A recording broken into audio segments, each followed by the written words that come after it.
The information is overwhelming on the fraud story centered at the U.S. Army Accounting Office, the explosive story with various types used, and their high story for gold-bearer bonds and diamonds. The jackass, which is Jim Willie's nom de plume, finds it fascinating that the majority of Americans still remain ignorant of a basic fact that the World Trade Center housed the largest private bank in the world. The event was a staged bank heist, the biggest in mankind's world history. A breakthrough event might finally be near with the upcoming declassification of 28 pages of the report entitled Joint Inquiry into Intelligence Community Activities Before and After the Terrorist Attacks of September 11, 2001. Furthermore, other salvos of information are very soon to come from behind the Russian fence. Vladimir Putin threatened in May of this year that he had evidence that 9/11 was an inside job and was going to release it after NATO and the U.S. government staged a coup d'etat and false flag attack in the Ukraine. Something big is about to break.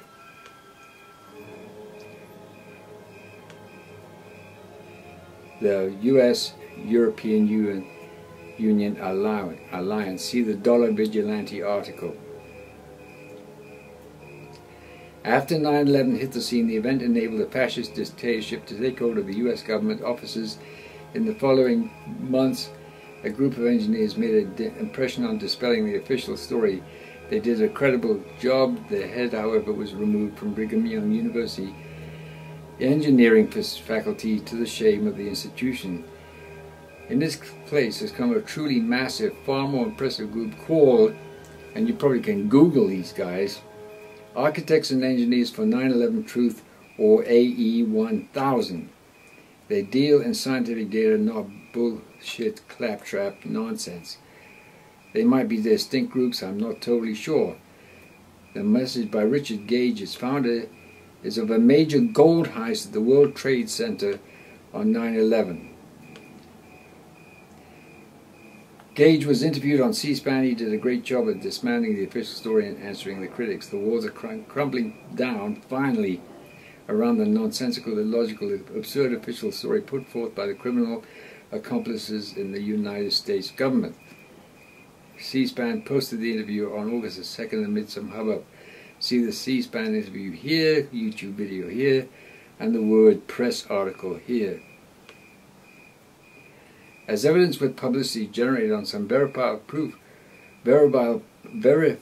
proof of complicity by the U.S. government security agencies, the Wall Street banks, and a key Mideast ally, not the Saudis, one is left to wonder which news networks and which papers will cover the story. Well, they won't. You know, the moribund,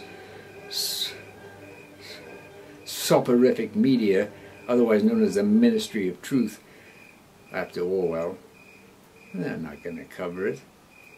Not at all. No, there's not going to be any. It'll have to be just up to the individual to seek out the information as I'm giving it to you and verify it for yourself.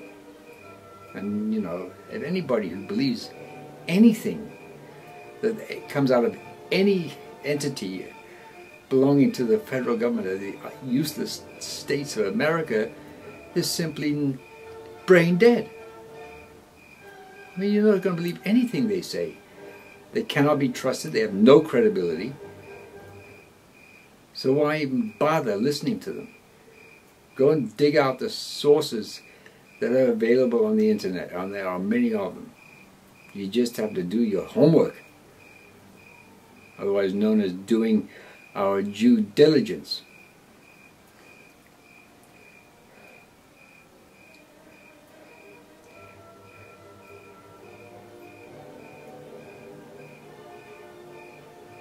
The full truth might not, the full truth might never come out, at least not officially. But it's not, you know, it's not whether the official story holds water or not. It's whether you can dig out the facts and let the facts speak for themselves and then act accordingly. Right? And this is what the whole, you know, theme of the Mobuku Chronicles is. And I'm here to tell you how to emancipate ourselves from the machinations of the ruling criminal elite who want to establish a Bolshevik totalitarian, world government. That's what they want to do. So you just have to know what's going on, so you can then emancipate ourselves from it. And I've given you the strategy for doing that. You have to go back to the first episode of the Mobuku Chronicles and just go through every single episode one by one, step by step. And all the practical steps that we can all take to emancipate ourselves from the machinations of these shadows of Mordor, the orcs, that they are inhabiting Washington, the District of Corruption, and Langley, and the Federal Reserve, and the National Health Institute. What a joke. All these bureaucracies are run by orcs, where orcs stands for Organized Crime Syndicates. Alright? That's who they are. And then you better just wake up and smell the bullpucky. Alright, then there's one more item that I want to bring to your attention. We talked about ISIS, Germany, to the BRICS, 9/11 evidence, Gates, and Ebola. Now, what's brewing there, huh? It has been, Jim Willie mentions in this newsletter, that the Ebola outbreak was caused by Bill Gates Foundation working in concert with a laboratory in Sierra Leone to produce the Ebola virus and let it run amok in West Africa, and it's causing severe damage there. However, my gut feeling is that this thing is going to be let to run amok, at least as far as the headlines go, in the United States of America, because they let people come back here from... I mean, if you wanted to isolate a plague, you don't bring people who have the plague into your country. You don't do that, right? You keep them isolated where they are and try to contain the plague. And Ebola virus is a plague in West Africa. And it's causing an amazing amount of devastation in terms of the economy and people getting killed and this and that. So they let people come into this country. Now, why do they do that? This is what I call a false flag. Another false flag. In other words, they will create enough hysteria and fear around the Ebola virus being in America that they will now cause so much fear around it that they will suggest to people that they take the vaccine. You go down to your local clinic and you take the vaccine against the Ebola virus. And guess what? In that vaccine will be a live Ebola virus. That's my feeling. So don't go to it. Don't take that vaccine. Even if it's mandatory, just avoid it. The best way to avoid it, of course, is to be out of the medical system altogether. So you don't have a medical record. You don't have a doctor.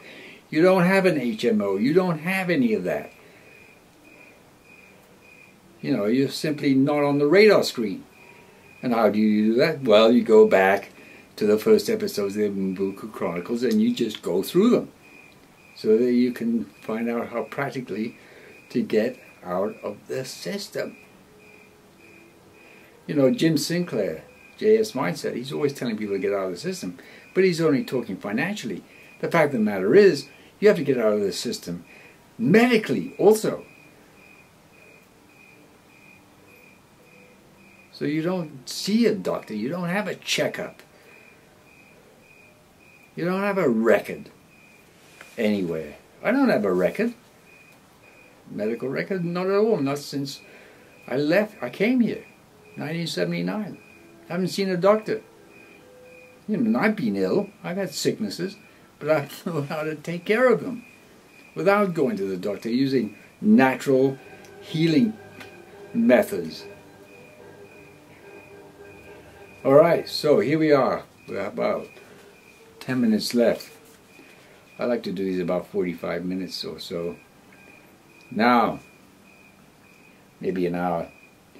Now, okay, so I've been talking about events that are taking place that everybody should be cognizant of, and I hope you spread this to all your friends, those of you who subscribe to this or happen to come across it. And as I keep iterating every time, if this is your first time seeing an episode or segment of the Mobuku Chronicles, and I urge you to go back to the beginning, 2011, February, when I started it, and just go through it methodically over the course of the next few months. You know, just take they're quarter of an hour each, each segment. Each episode is 3 or 4 segments, depending on how long I discuss, what subjects I discuss and how long I discuss them.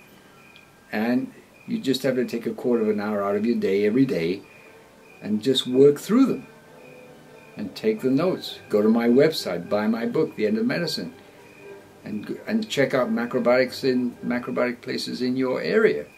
There are plenty of people doing macrobiotics all over the useless states of America, but they're there, and you can get. And I always tell people, seek out the local people who are doing a macrobiotic practice in their local backyard. So in your local backyard, because that's where you find the sources that are near to you.